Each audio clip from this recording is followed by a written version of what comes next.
A thief breaks into the bookstore, but the owner, Will, doesn't even flinch. He calmly helps his customer check out, even throws in a free book as a gift. Why so generous? Because his shop is about to shut down. Will just wants to clear out the stock before closing for good. What he doesn't know is that the woman he just helped is a world-famous superstar. He thinks it's just a brief encounter, but fate clearly has other plans. On his way back from buying orange juice, something unexpected happens. Will suggests they go to his place to clean up. Anna, startled, tries to walk away. But when she recognizes Will's face, she realizes he's the kind bookstore owner from earlier. So this time, she says yes. Will brings her to his messy flat. Panicked, he starts picking up clutter like his life depends on it. Once things look halfway decent, he invites her inside. He tells her the bathroom's upstairs if she wants to change. While she's gone, he quickly clears the table. Moments later, Anna walks down in clean clothes, and Will's heart nearly stops. He's never seen anyone so effortlessly beautiful. He fumbles for conversation, trying to close the gap between them. But the distance between a nobody and a superstar feels impossible to cross. Still, it's Will's unfiltered honesty that quietly softens Anna's heart. Even so, she politely turns down his offer and heads for the door. Will is left standing there, beating himself up for being so awkward. But then, the doorbell rings. He opens it, and it's her, Anna. Turns out, she left her book behind. Will grabs it from the living room and hands it to her. But the moment their eyes meet, Anna leans in and kisses him. With a faint, gentle smile, Anna turns and leaves. And just like that, this dreamlike romance quietly ends. As night falls, Will's roommate shows him a newly released film. Only then does Will snap back to reality, realizing that the girl he met this morning was none other than global superstar Anna, and he, just a small-time bookstore owner. The spark between them, now just a secret buried deep in his heart. But fate has its own sense of humor. One day, Will gets a call. It's Anna. She invites him to meet at a hotel. After hanging up, Will can't tell if he's dreaming or awake. He buys a bouquet and heads to the Ritz, nervously rehearsing what to say. But along the hallway, he notices a man tailing him. That man follows him all the way to Anna's room. Suddenly, flashes, cameras, dozens of reporters. Will finally realizes this isn't a private meetup. It's a press junket for Anna's new movie. Before he can react, a staff member asks who he is. Panicked, Will spots a magazine nearby and blurts, "I'm a reporter." The other journalists start teasing him, pointing out the flowers. Blushing, Will lies again, says they're for his sick grandmother. A moment later, he's escorted into Anna's room. Sunlight pours through the window. Anna's face glows softly in the golden light.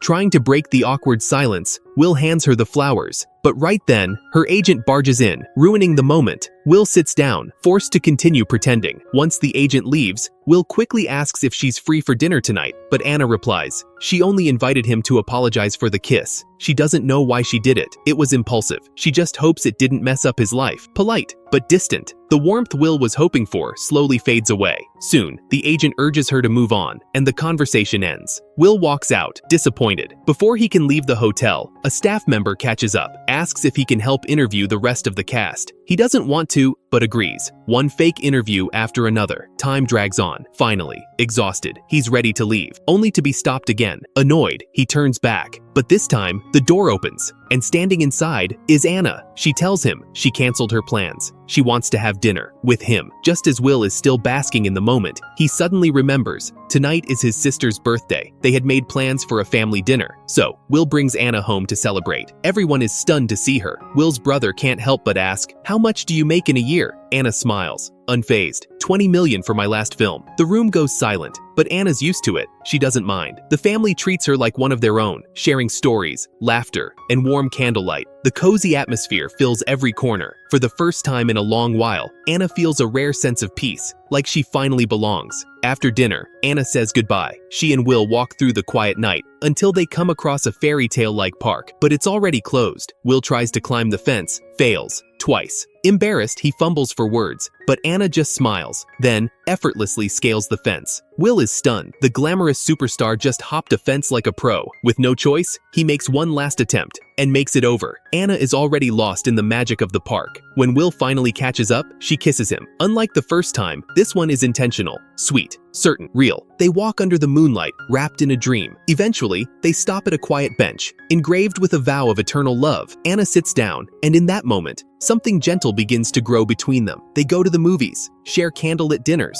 They become each other's quiet universe. But one peaceful night, everything shifts. Will overhears someone at a nearby table spewing cruel gossip about Anna, mocking her past. He can't take it. He steps in, but the man doesn't back down. He only gets louder. Anna quickly pulls Will away, but the jeers follow, until Anna turns back and snaps. Her words cut like knives. Then she walks off, leaving them speechless. Will hadn't done much, but his courage had already melted Anna's heart. Under the neon night, they arrive at Anna's apartment. Will is ready to say goodnight, but Anna invites him up. He hesitates, then agrees. They agree. He'll come up in 5 minutes so she can tidy up. Will watches her disappear into the building, his heart floating. 5 minutes later, he knocks. But when the door opens, Anna looks panicked. And then, a stranger walks out. Will freezes. To protect Anna, he pretends to be a hotel staff member, quietly begins picking up items in the room. Moments ago, he was lost in a dream. Now, dragged back into cold, cruel reality. In that moment, he finally understands. This was never mutual. The dream was his alone, and now, it's over. Since that night, Will shuts himself off completely. He hides his wounds, alone. His family worries he'll never recover. They try everything: comfort, advice, even matchmaking, hoping someone new can pull him out of the darkness. But Will knows his heart is still tied to the past, too heavy to welcome anything new. He thinks they're over for good, but then Anna shows up again.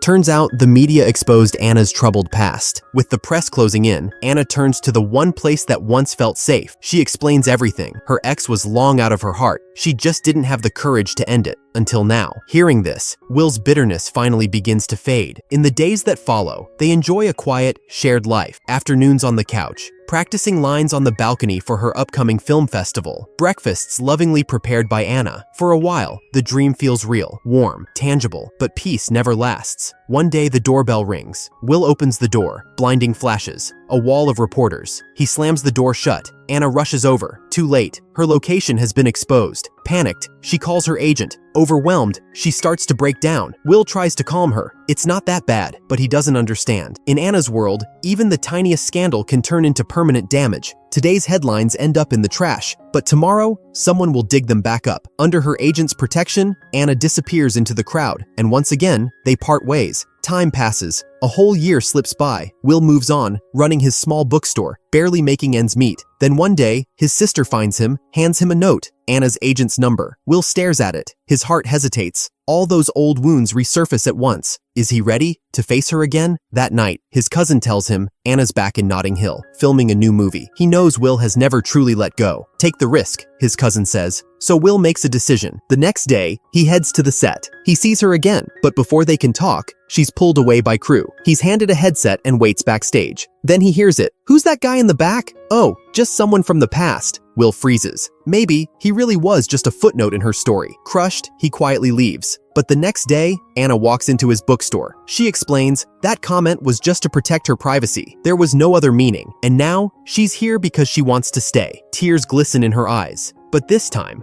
Will said no, because he simply couldn't afford to love her again. She gives him a final kiss, a goodbye wrapped in love. Will stands there, shaken. Later, he gathers his whole family. Even his wild roommate rushes over. They all know Will still loves her. They urge him, don't let her go. So they race to Anna's hotel. He runs into the press room. The Q&A is nearly over. A journalist finishes a question. Then Will speaks up. Will you be staying here in London? Anna looks at him and smiles. That impossible love, through all the pain, finally finds its way home.